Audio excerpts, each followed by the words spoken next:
If I could step away and take an assessment, where's my superpower? Where's my strength? Where's the strongest brand? Where's the biggest financial opportunity? Where's my biggest impact opportunity? And then I had the discipline to stop doing the other things. I can see all that now. How long were you invested in YouTube, to use your words, before you realized there was the residual and the leverage? Like, I'm sure at the beginning you were just creating the content because you enjoyed it and because you did it for the church. But how long were you doing it where you were like, wait a second, like, was that a 6-month span or was that like 2 or 3 years? I started the channel for the church in 2007. Eventually that church changed names and stuff, so that channel just kind of died out. I started a channel for my video production business in 2009 called Clear Vision Media. It was not an actual YouTube channel. It was a portfolio of videos. What's the difference? Well, I just mean it had like no value except for like, hey, client, here's some work. And it actually led to some business because I used search. Like I did like Bellingham, Washington wedding video, which led to business because YouTube's a search engine because people was like, oh, good, he's good at making wedding videos. Could you do my wedding video? So that's interesting just as like, and for real estate, there's those opportunities too. Like you just get to like local town, small town, city-based search terms. Like there's some real value to that. It's never, none of that stuff's viral, but it's specific. And so that you would call that SEO, video SEO. So my biggest mistake that I made though, in my career probably overall, and might I add that I think this is actually one of the greatest flaws all professionals are probably suffering from at this moment, and that is a lack of focus and distraction. I think if you try and chase two rabbits, you end up catching neither. I think 99% of entrepreneurs are trying to do too many things. I think they're trying to chase too many shiny objects. They're trying to chase too many tactics. They're trying to do too many things. And what can also happen with some of these income streams, its quote is something like, dollars were falling out of your pocket when you bent over just to pick up pennies. Right. You're chasing pennies when there's other opportunities over in other places. I was probably leaning more artist, less practical operator, business owner. And I just love creating content. So in 2010 rolls around, as that church was kind of going through a transition, we were in a bumpy season of life. And Jeff, the guy who originally got me into video, we started a channel called Think International, pure like kind of creative, nonprofit, just taking action in a hard season, ended up 10,000 subscribers, 250 videos, opened a lot of doors. Money came in, but it was never like not enough, but like learned some things. Think Media, my channel today, started as a response to, as we started making that content, my video editing skills, my gear skills, people are like, dude, what camera are you, like what gear are you using? How are you doing this? Your style is different than what everybody else is doing. So I was like, okay, well, I need a channel to put the camera stuff. Then I have my portfolio, my business still at the same time. And then I was like, well, I also want to be like a famous vlogger. And like, especially early on, that's like what everybody wanted because that seemed to be the method for YouTube. So I started another channel, and there, my friends, is the issue. So I had 4 channels. The distraction. Yeah, and being divided even in terms of the activities and strategies and things. And I tried to do all of them. So I was like, if my wife and I like did a trip, I would like shoot and edit a vlog. And then I needed to edit the recent faith-based interview we did. And then I'm like, let me keep these all sustained without dynamics like team systems for sure, personal, but only as a solo creator, not really leveraging into team and not figuring out the shortest path to revenue. So, even fast forward to today, I have suffered from the same thing. Started to actually have a lot of success, and even success can lead to like expanding your product line too much. One really good signature course, then started like a membership site because there was people wanting it, and then had like these other spin-off products, and we're trying to service them all, and we're adding all this complexity, and so that, I don't even remember how we got here, but that would be the difference, I suppose. And in hindsight is 2020. All of that pain helped me get the clarity I have today, taught me all about marketing and niching down, helped me discern identifying the bright spots. Like there's a book called The Pumpkin Plan, and it's all about how to grow a prize-winning pumpkin, which summarizes this conversation basically perfectly, that the way you grow a prize-winning pumpkin is you have to actually cut off and kill all the smaller pumpkins. And so the way to actually grow a much higher profitable business and a much healthier business is you got to be willing to cut off the smaller pumpkins. And these are all these different distractions. For us, when we sunsetted our inner circle program, it was earning us $25,000 a month. So that became a very loud lesson to me, because I remember small town kid, college dropout. I thought if I ever made six figures a year, that would be like the absolute, like Macaulay Culkin in New York in the limo with the giant pizza box. And he goes, "This is the height of luxury." I thought six figures was going to be like that. Dude, I will be King Solomon at six figures. I'm Elon, like six figures. So $25,000 a month. And you cut it off. And just cut it off. Like, that sounds stupid. That's what, I mean, well, we're talking what? 300 grand. 300 grand a year? Yeah. Let's cancel that 300 grand a year. Somebody listening to this needs to hear that, because but what I learned, this could go down to your time management, your productivity. I still suffer from this too. Like, I'm out here before I check out with like some online shopping, searching for promo codes. Like, you might get Sean out of the small town, but you can't get the small town out of Sean. Like, he's still out here, dog. Like, I'm trying to get 10 or 5% off. Dog, free shipping. Just buy the shoes, dude. Just who? You know, like, what are you looking for promo codes?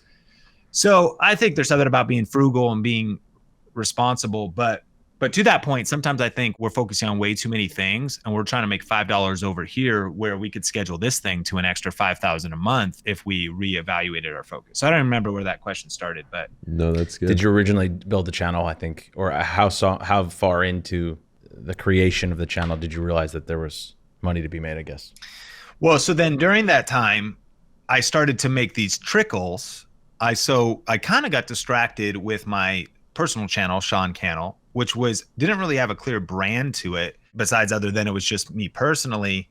And it was much more about like trying to take like one-off topics. And it all started with this video called Gift Ideas for Him, because it just seemed like, okay, so people are searching for gift ideas for him. There could be a list of affiliate links, and I knew how to rank videos, and that video would make money, and it did.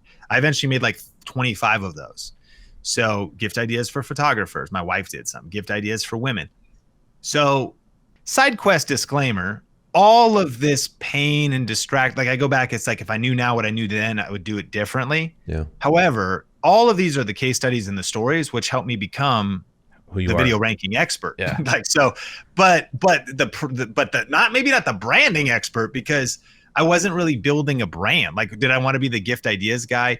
So I also would do these videos on that channel. It was just all over the place. That was the flaw of the channel, was I did like cooking videos, best greens powder. So that was a health thing.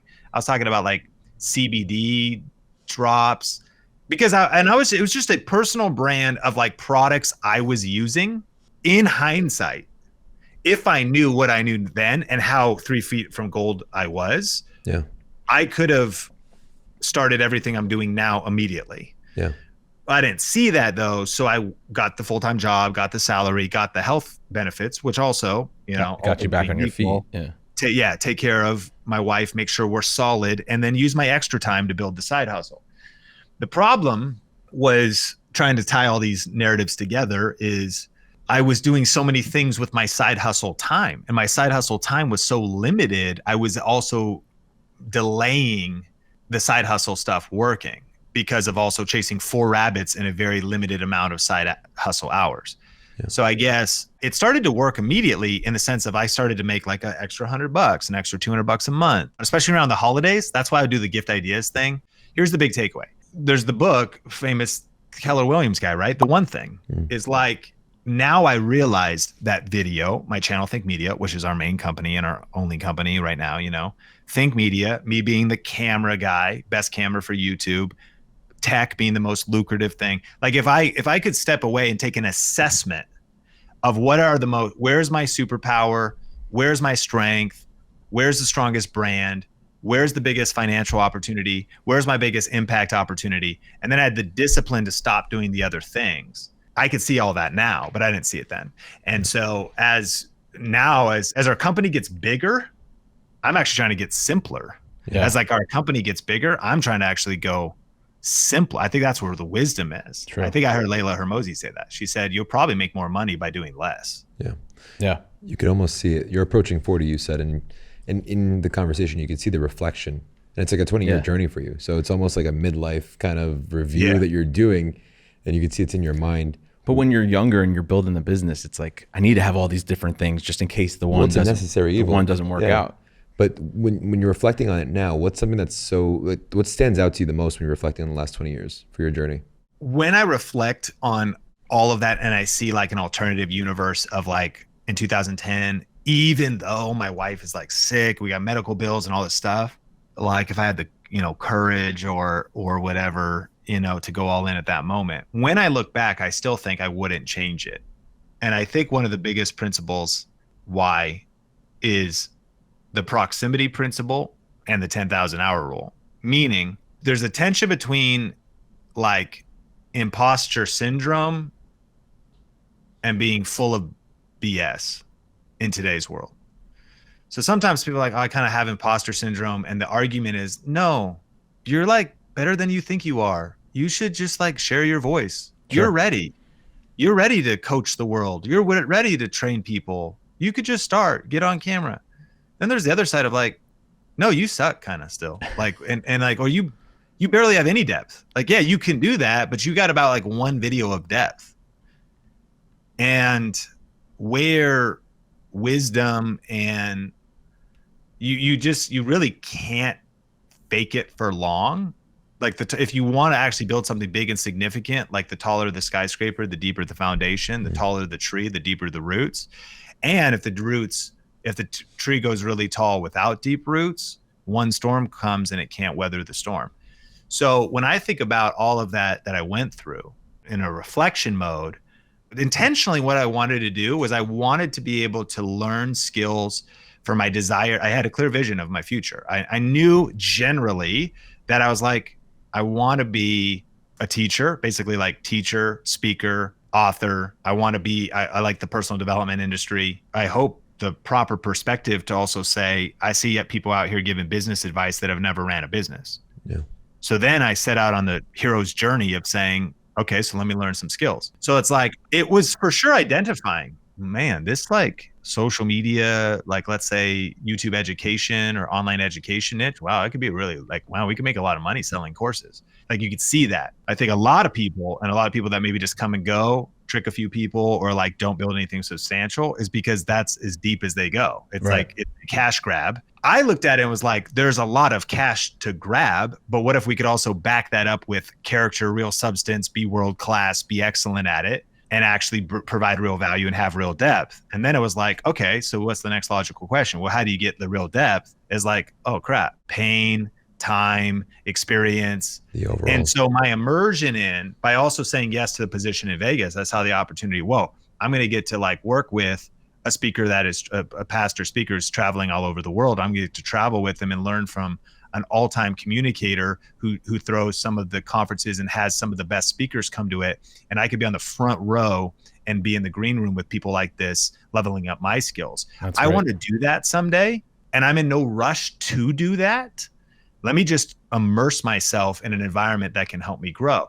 I want to be a leader someday and run a team. Let me get into an environment where I can actually be around leaders and actually run. So back to that kinesthetic learning. And that's what the proximity principle is, to close that loop. The proximity principle is asking who is doing what I want to do in the future and how can I actually get in proximity with them? Of course, there's many dead men that have captured their wisdom in books. That's one way you get into proximity with them. Like you are they're talking to you. They wrote it down, so they're talking to you. It's one way. Of course, podcasts, but nothing beats getting in the room. Like getting in the room, being around. And maybe I was driven by a chip on my shoulder to prove haters wrong, even if the haters were imagined. Like I was not going to shut my mind to the critiques of the personal development industry or and I wouldn't even say like the course creation industry in like 2009, because I wasn't even like, it was happening, but it wasn't really, it is now. And people are like, oh, you're just trying to sell your course. So it's like all of that was part. So in reflection, maybe the takeaway, and I am doing this now, and a takeaway to summarize for listeners is the real fast track is coaching and actual feedback. Of course, if someone's already listening to this, they already listen to podcasts and books, but if they haven't stepped up into getting someone to give you coaching and feedback would be the way to go a lot further faster. Because I look back and I see all this stuff now. I got to learn it kind of the hard way. I'm grateful I got to learn it the hard way. I think I could have got both. I think if you rush it too fast, that's bad. Like if you give an adult steroids, the guy can get jacked. If you give a baby steroids, it'll kill him because it's too much acceleration. So I think that sometimes a lot of us could benefit from just being more patient because you really wouldn't want your business to grow that fast. Maybe your business will break down or you'll break down in the process. Just something, it's something nice about what all of that season was also me probably becoming the man I needed to be, the character I needed to be, the personal development I needed to go through. But, you know, if we went biblical, the trip for the Israelites in the wilderness, they ended up being there 40 years. It actually was just an 11-day journey. So it wasn't a one-day journey, but it wasn't a 40-year journey either. They wandered in circles because they never really got the lessons. They never really learned. I have always aggressively invested in my personal development, but I think if I could have gotten mentors earlier to speak into exactly what I was doing, and that did start to shift for me once I got those in about 2015. And maybe there wasn't really a ton of YouTube mentors 2010 to 2015. But anyways, that's a few thoughts.